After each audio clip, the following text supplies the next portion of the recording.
The internet is the primary tool for radicalization and no group has been more successful than ISIS. Washington. The collapse of ISIS' self-proclaimed caliphate has not diminished the militant group's ability to inspire attacks on Western targets via the internet, U.S. national security officials told senators on Wednesday.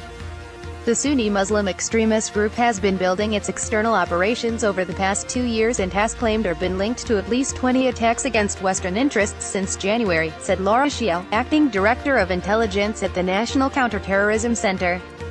Unfortunately, we don't see ISIS' loss of territory translating into a corresponding reduction in its inability to inspire attacks, she told a U.S. Senate committee.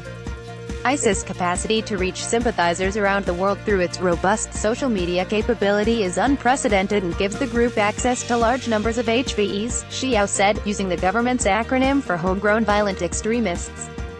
The U.S.-led coalition fighting ISIS estimated on Tuesday that fewer than 3,000 fighters belonging to the hardline Sunni militant group remain in Iraq and Syria, where they declared a caliphate in 2014, ISIS was driven out of Raqqa, the Syrian city it called its capital, in October, prompting President Donald Trump to say the end of the ISIS caliphate is in sight.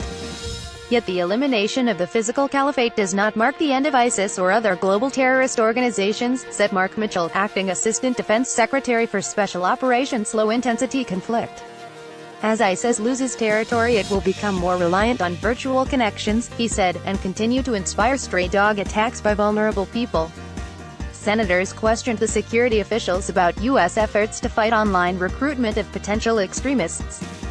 This is the new caliphate in cyberspace, said Ron Johnson, the Republican chairman of the Senate Homeland Security and Governmental Affairs Committee. The experts described an evolving threat including ISIS' ability to adapt its narrative after territorial losses to portray the struggle as a long-term process. The internet is the primary tool for radicalization and no group has been more successful than ISIS in drawing people into its message, said Nikki Flores, Deputy Assistant Director for Counterterrorism at the Federal Bureau of Investigation.